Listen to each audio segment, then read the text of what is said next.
একজন বয়স্ক রাজমিস্ত্রি তার কাজ থেকে অবসর নিতে চাইল, তাই সে তার মালিকের কাছে গিয়ে বলল, বস, আমি এই বাড়ি বানানোর কাজ থেকে অবসর নিয়ে আমার স্ত্রী ও ছেলে মেয়েদের সাথে সময় কাটাতে চাই। তার মালিক এতে কিছুটা দুঃখ পেল, কারণ সে ছিল সবচেয়ে দক্ষ রাজমিস্ত্রি। সে বলল, ঠিক আছে, কিন্তু তুমি কি চলে যাওয়ার আগে আরেকটি মাত্র বাড়ি বানাতে আমাদের সাহায্য করবে? বয়স্ক রাজমিস্ত্রি এই প্রস্তাবে সানন্দে রাজি হয়ে গেল, কিন্তু কাজ শুরু করার পর দেখা গেল তার মন সেখানে ছিল না এবং সে সব সময় তার অবসরের কথা ভেবে অন্যমনস্ক থাকত। সব সময় সে বাড়ির চিন্তা করত, তাই এর আগে যত কাজ সে করেছিল এই কাজটাই তার করা সবচেয়ে খারাপ কাজ হয়ে গেল। যখন সে বাড়িটি তৈরি করা শেষ করল, তখন তার মালিক বাড়িটি দেখতে এলো এবং বৃদ্ধের হাতে বাড়ির চাবি দিয়ে বলল, এটা এখন থেকে তোমার বাড়ি, তোমার প্রতি আমার উপহার।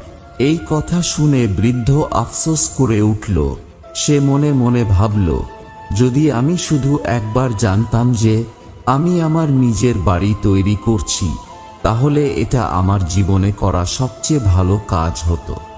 বাস্তবেও আমরা প্রতিটা দিন আমাদের জীবনকে এই বাড়ির মতোই তৈরি করে চলেছি, কিন্তু আমরা প্রায়ই তা ভুলে যাই, আর তাই সব কাজে আমাদের ভালোটার চেয়ে অনেক কম চেষ্টাটা করি, অনেক কম পরিশ্রমটা দিই।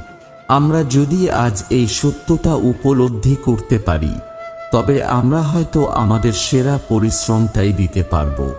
আমরা আমাদের জীবনের ফেলে আসা দিনে ফিরে যেতে পারি না। আপনার জীবনের সেই রাজমিস্ত্রিটি আপনি, যে প্রতিদিন ইট, কাঠ, পেরেক দিয়ে আপনার জীবনটাকে গড়ে তুলছেন। আপনার আজকের কাজ, চেষ্টা, পরিশ্রম আগামী দিনের সেই বাড়িটা তৈরি করবেন যেখানে আপনি থাকবেন। তাই আজই যত্নবান হন। গল্পটি থেকে আমরা কি শিখতে পারি? 1. ফাঁকি দিলে নিজেকেই ঠকানো হয়। 2. কোনো কাজকেই ছোট করে দেখা উচিত নয়। 3. সমস্ত কাজে ধৈর্য রাখা উচিত। 4. প্রতিটি কাজে নিজের সেরাটুকু দেওয়ার চেষ্টা করা উচিত। 5. মৃত্যু ছাড়া জীবনের কোনো অবসর নেই, তাই সক্ষম থাকা পর্যন্ত কাজ করে যাওয়া উচিত। জীবন স্ক্রিপ্টেড নয়, যে যেমনটা চাইবে ঠিক তেমনটাই হবে। জীবনের গল্পে ওঠাপড়া থাকবেই। তুমি যদি পড়ে গিয়ে উঠতে না শেখো, তাহলে তোমার জীবনের গল্পটাও মুখ থুবড়ে পড়ে যাবে। সমস্যাকে দেখে ভয় পেও না, সমস্যা আছে বলেই তোমার জীবনে জেতার সম্ভাবনা আছে।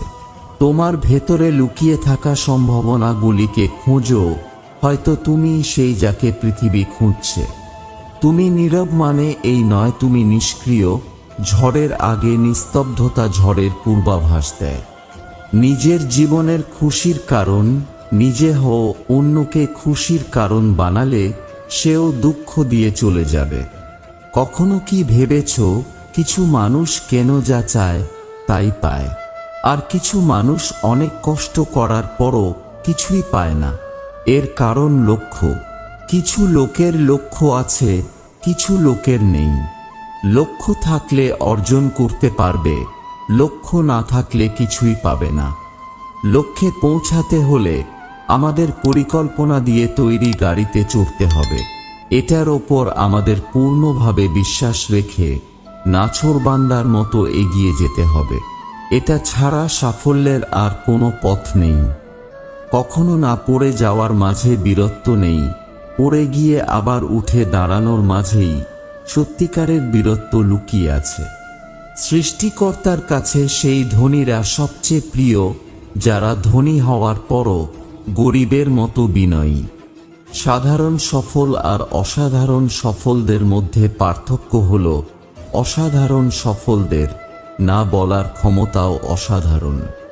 নিজের ওপর বিশ্বাস রাখার মানেই একজন মানুষ আত্মবিশ্বাসী। সে বিশ্বাস করে নিজের জন্য সঠিক সিদ্ধান্ত নেওয়ার ক্ষমতা তার আছে।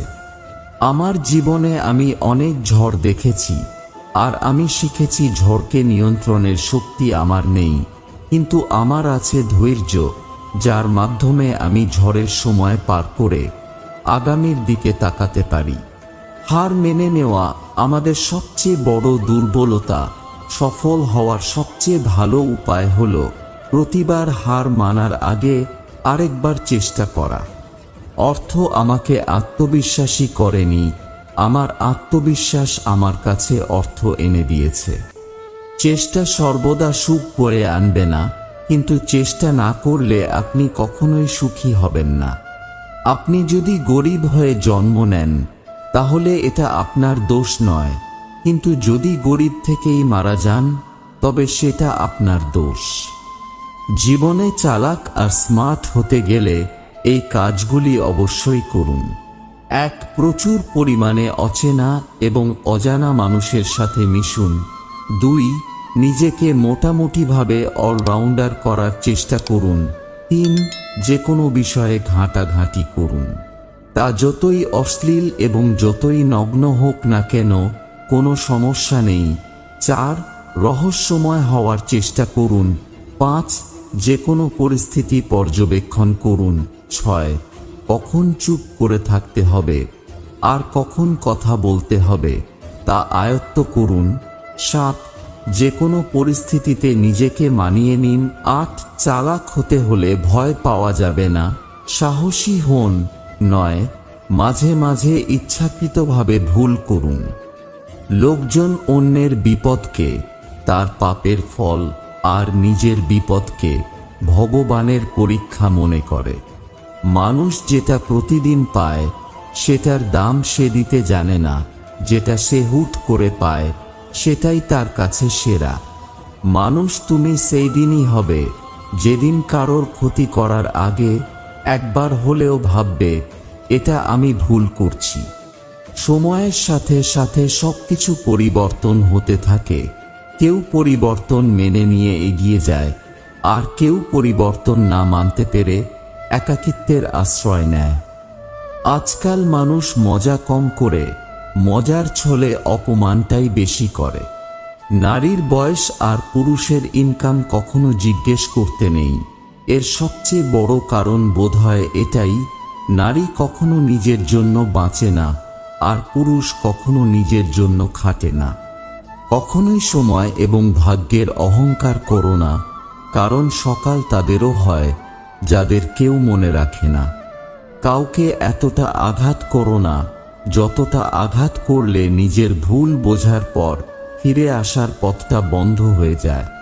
অপেক্ষা এক ধরনের মানসিক যন্ত্রণা, তবুও মানুষকে অপেক্ষা করতে হয়, কখনো ভালোবাসার জন্য, কখনো মুক্তির জন্য, আবার কখনো মৃত্যুর জন্য। মাঝে মাঝে হারিয়ে যেতে হয় সবার কাছ থেকে, যাতে তারা আমাদের মূল্যটা বুঝতে পারে। যদি তোমাদের ভিডিওটা ভালো লেগে থাকে তাহলে একটি লাইক করে দিও। তোমাদের একটা লাইক আমাকে মোটিভেট করে আরো নতুন নতুন ভিডিও বানানোর জন্য। তো চলো দেখা হচ্ছে পরের ভিডিওতে।